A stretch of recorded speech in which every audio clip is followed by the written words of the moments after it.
প্রথমবারের মতো ইউরোপের মাটিতে খেলতে গিয়ে সান মারিনোর বিপক্ষে মাত্র ১৯ মিনিটে অবিশ্বাস্য গোল করে রীতিমতো ইতিহাস লিখেই ফেলেছিলেন তপু বর্মন।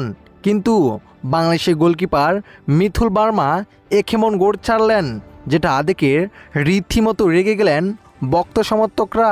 দর্শক, অপেক্ষার পালার শেষে সান মারিনোর বিপক্ষে মাঠে নেমেছিল আজ বাংলাদেশ, যেখানে ১৯ মিনিটে হ্যাটের মাধ্যমে অবিশ্বাস্য গোল করেছিলেন তপু বর্মন। একের পর এক আক্রমণ করতে থাকেন বাংলাদেশ দল, কিন্তু মিথুল বার্মার একটি বলেই গোল হজম করতে হলো বাংলাদেশের, যেখানে ৩১ মিনিটে ইজি গোল ছেড়ে দেন মিথুল বার্মা, যেখানে তিনি যদি ভালোভাবে ডাইভ দিতে পারতেন তাহলে অবশ্যই বলটি থালবন্দি করতে পারতেন। কিন্তু না, এই যাত্রায় তিনি ভালোভাবে ডাইভ দিতে পারেন নাই, এতে গোল হয়ে যায়। এতে হাফেনারে ১-১ গোলে সমতরই থাকে বাংলাদেশ দল। দর্শক, মিথুল বার্মার এমন গোল ছাড়া আপনি কিভাবে দেখছেন? অবশ্যই আপনার মতামতটি কমেন্ট করে জানিয়ে দিবেন। ধন্যবাদ।